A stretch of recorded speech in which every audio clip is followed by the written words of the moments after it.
everyone, I'm Jay. And I'm Sean. And we watched a movie. As we do. And it's a good one, guys. I'm so excited to talk about it. It is called Mank, and it is on Netflix right now. So this one actually had a very limited theatrical run, so perhaps a lucky few may have caught it in theater. For most of us, though, it is accessible on Netflix. It's already there. We're a little late to the game because we were at the cottage enjoying a screen-free weekend, and we are just catching up to our movie viewing now.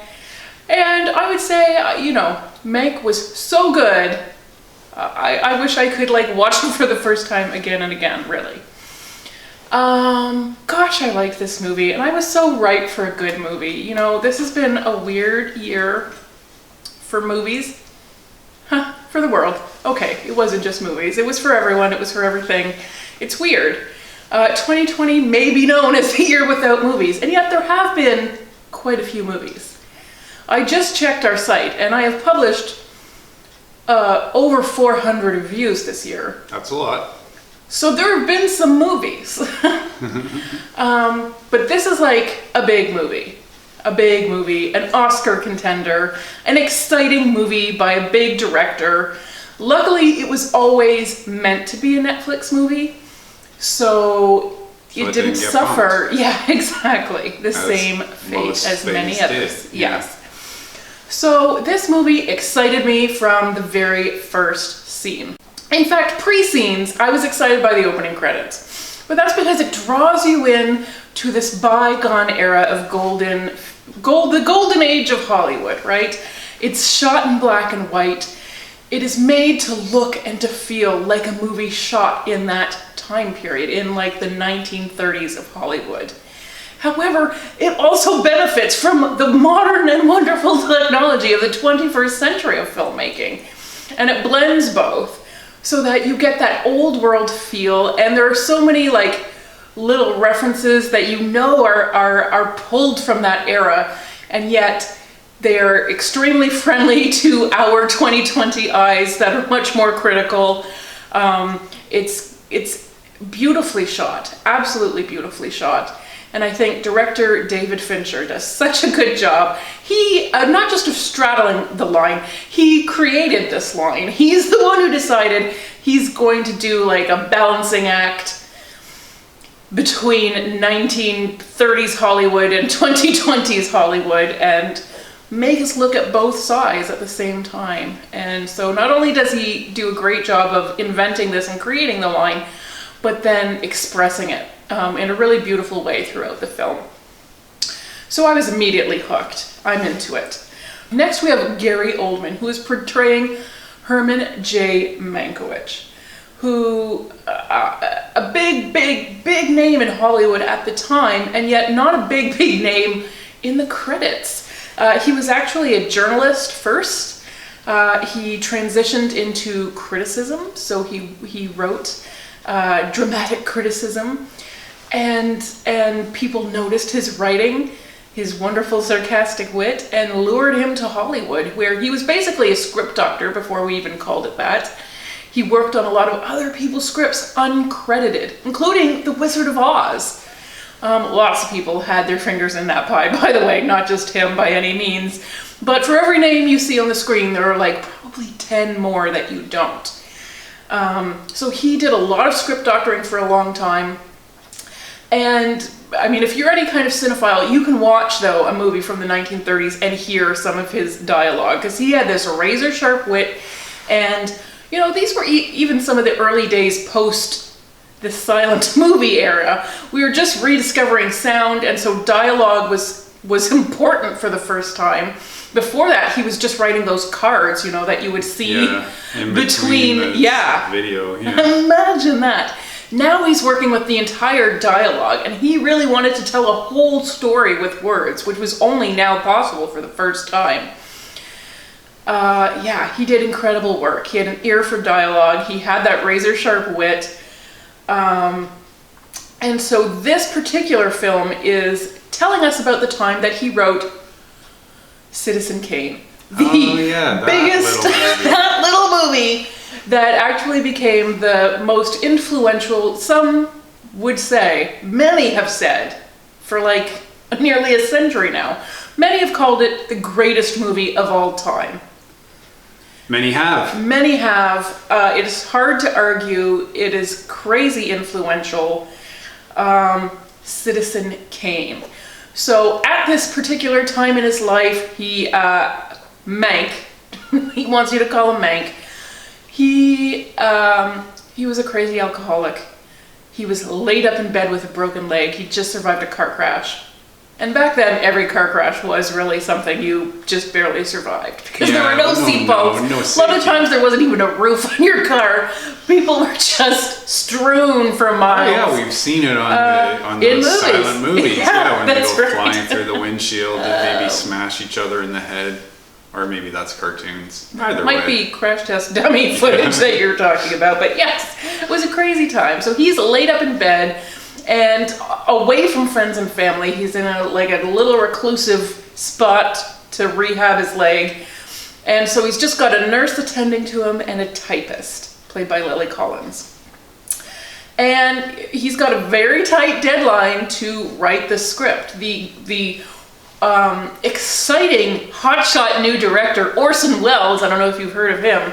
No. He had some success in a radio, and so Hollywood has lured him in and given him a very rare thing at the time, carte blanche, basically the ability to have creative control over his movies, which was a real exception at the time. We were very much inured into the studio system, where the word director meant very little, and it was really ruled from the top down, yes.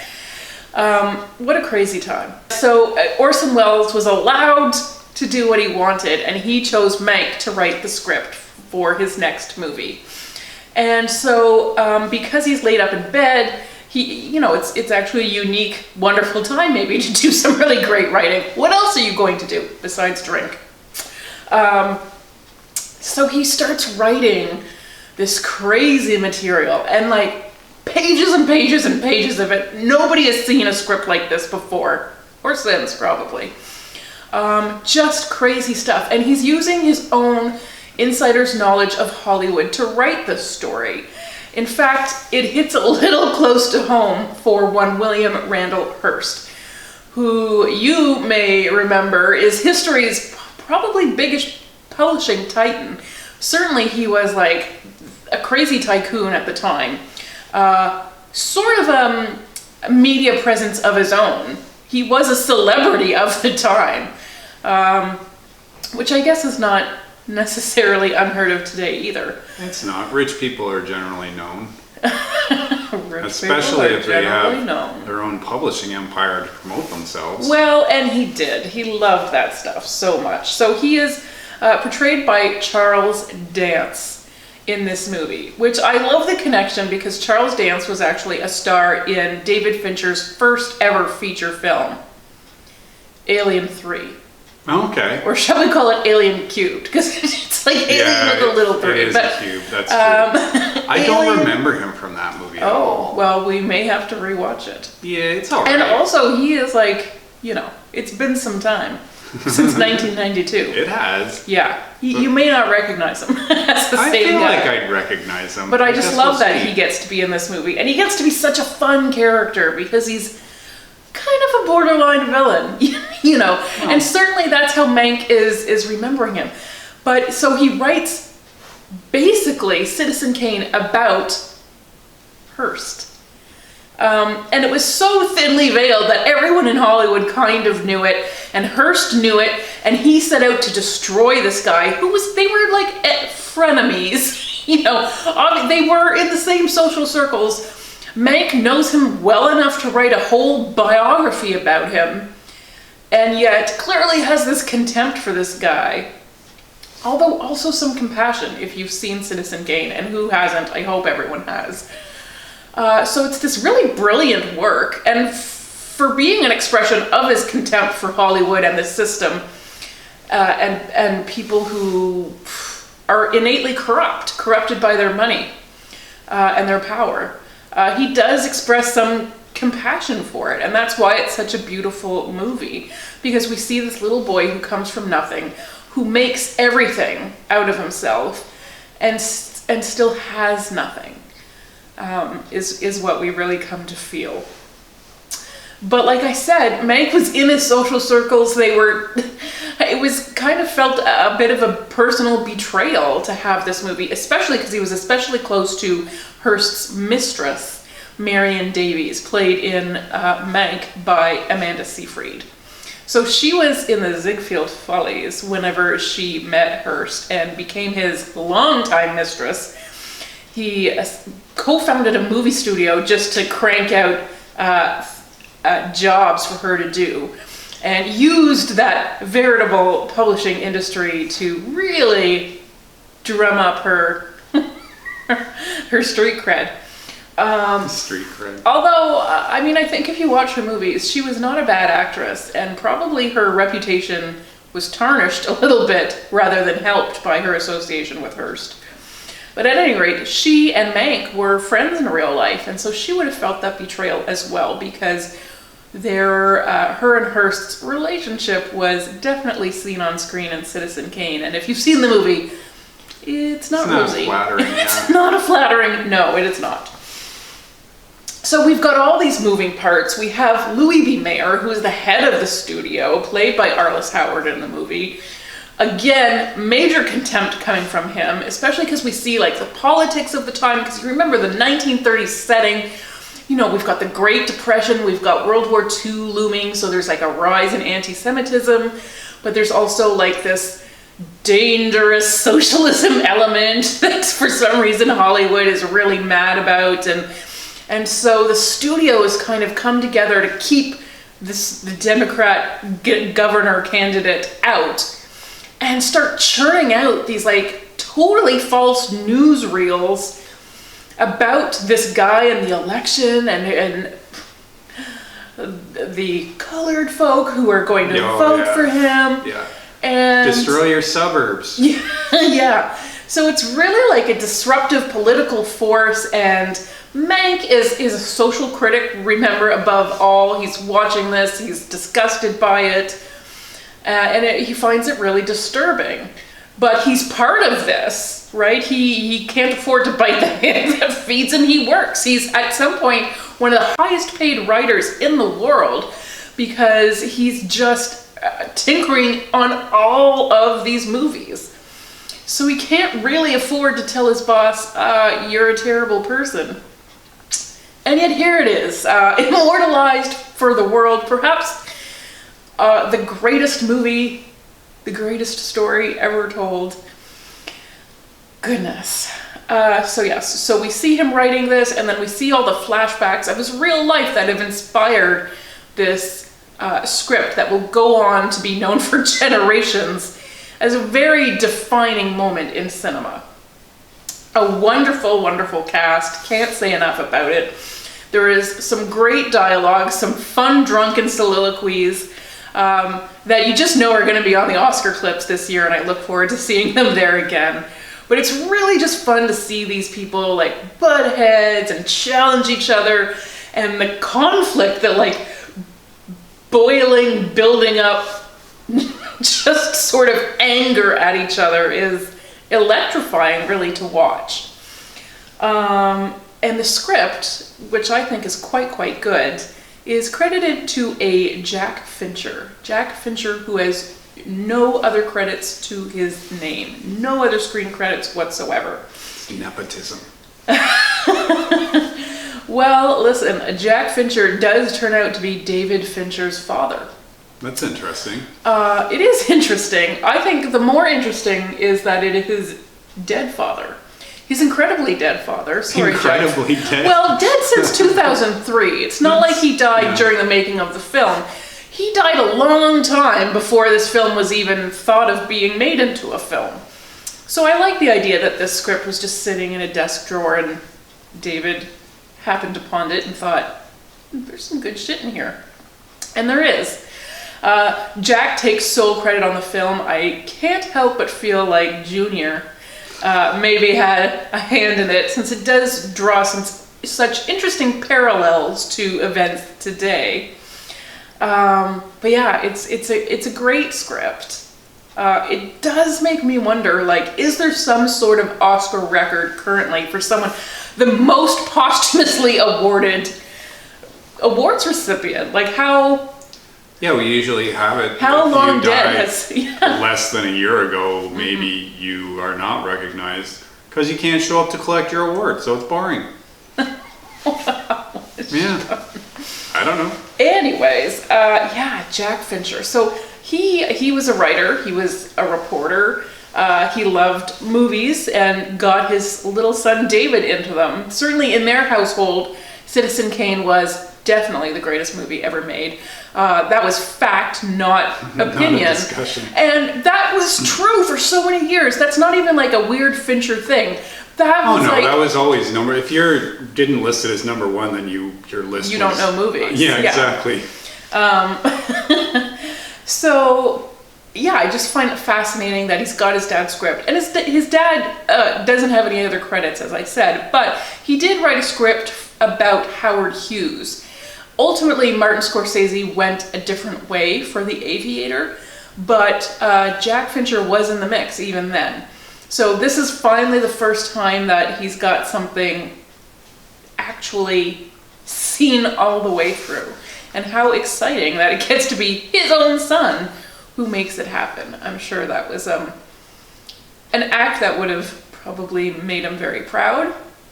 And I think for David Fincher, what a way to honor your dad and feel closer to him again. Because he has been long dead, I'm sorry to say.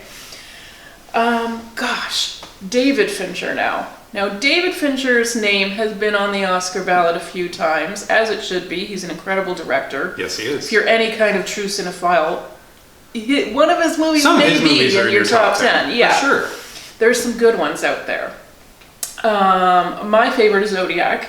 Yeah, that's one that I think really got discovered well after it came out. Okay. I feel like it did not get the recognition initially that it has since, when it's now on the list of a lot of top 10s of this century. Okay.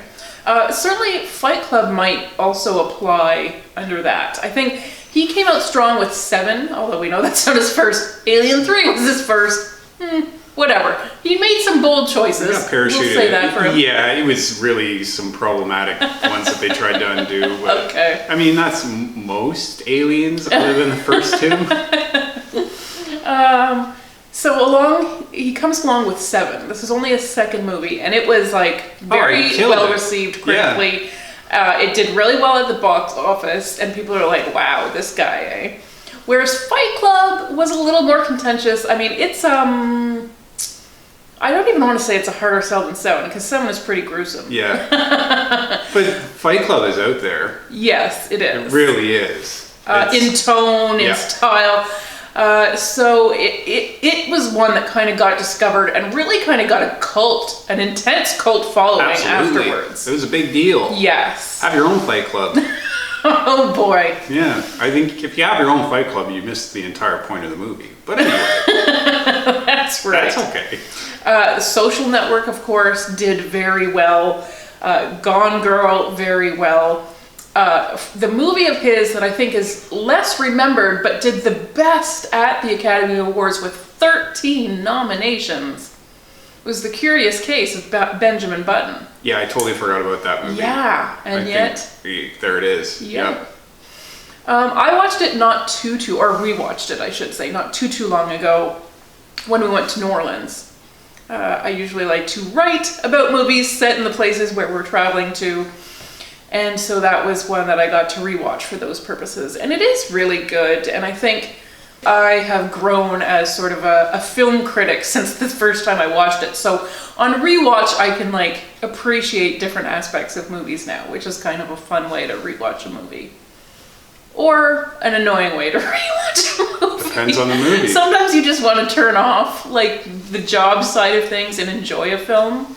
And then sometimes you just get too excited and you're like, oh, where's my pen and paper? I need to take notes because I'm having so many great thoughts that everyone else had 20 years ago when the movie came out. But anyways, it's important. And I love the David Fincher story. I love that he didn't want to go to film school. He decided to learn on the job. He started out with Rick Springfield music videos. Thank you, dear. Yeah, it's crazy. Rick Springfield, after before Seven, Fight Club, all these edgy things, and then he's teen idol Rick Springfield in the 80s. That's right. But he graduated to, then there was Paula Abdul. We won't mention that because that's just going to make you more upset. But he did. It doesn't make me upset. I just think it's a really interesting contrast. There was a natural progression. Like, then he got to Madonna. Then he got to George Michael. Okay. Michael Jackson. All right. Aerosmith. All right. Well, I mean, all pretty poppy. Okay. Eventually he got to, like, Iggy Pop or the Rolling Stones. All right. I mean, they are all poppy because that's who makes music videos. It's true. They have the big budget hire the big names. That's right. And then he does Alien 3 and then takes everyone by surprise with 7 and has continued to make a really great oeuvre. He's an auteur. He has his own visual style. He brings a lot to the movies, and a David Fincher movie is marked with his hallmarks, with his directorial trademarks. So yes, we have seen his name on Oscar ballots. We have never seen him win. That's crazy. Not even one of his pictures for Best Picture, even though he's always a big contender, right? Yeah. Benjamin Button, of course, got lost to Slumdog Millionaire. Someone had to. And The Social Network was also nominated and lost to The King's Speech. That's a harder one to reconcile in hindsight. I know, it's rough, isn't it? Not that The King's Speech is bad. No, it's a very good movie. We just don't talk about it. Like, I haven't even thought about it since whenever that was, 2010? Is that right? Yep. Okay. So we've got David Fincher. Is this his year? Is it his dad's year? Will it be Gary Oldman's year again? Because he won fairly recently in 2017 for his portrayal of Winston Churchill in Darkest Hour. He won over Timothée Chalamet. Uh-oh. Controversial Elio in Call Me By Your Name. But he also won over Daniel Day-Lewis for his last ever performance in Phantom Thread, which was also kind of a big deal. And I'm going to even say Daniel Kaluuya in Get Out. That was a star-making, awesome. Yeah. Where did this guy come from? Holy cow, what a performance. And we still gave it to Gary Oldman. It was a transformational role of a very well-known historical figure, so it's hard to beat. Now he's playing, in the same era, basically, another historical figure, one that will be well-known to the Hollywood voters. It's too bad that Winston Churchill and Mank were not better friends. It would be the crossover. Yeah. Oh, goodness. Anyways, I just thought this movie was great. It is so exciting to watch David Fincher, who I think is a master of his job of sort of telling stories in a unique way and coming at it with a fresh angle. And he gets to show us movie making, give us a peek behind the curtain. And I think that's a really great thing to be able to see. And he does obviously admire the time and also, want to criticize it and just show us the gritty realities, because we think of it as the golden age, but hindsight is rose-colored. Mm-hmm. Yeah, absolutely. Mank is black and white, so yeah, it's not rosy at all. Not rosy at all. It's on Netflix, which is so great. Everyone has the opportunity to see it. Give it a try. It's okay if it's not your thing, but I think it's such a cool movie. Well, it's one of those movies that is going to be talked about. Yeah. So here's your easy opportunity to see it in your own home. Yes. And such cool insight into a classic movie and a movie that has the opportunity to become a classic in its own right. And there's very few movies you can say that about. So Mank is already a great movie as far as I'm concerned. A great one for 2020, and I'm excited to talk about it again come Oscar time. Sounds good. Check it out if you want. It's on Netflix. Thanks for watching, everyone. Bye.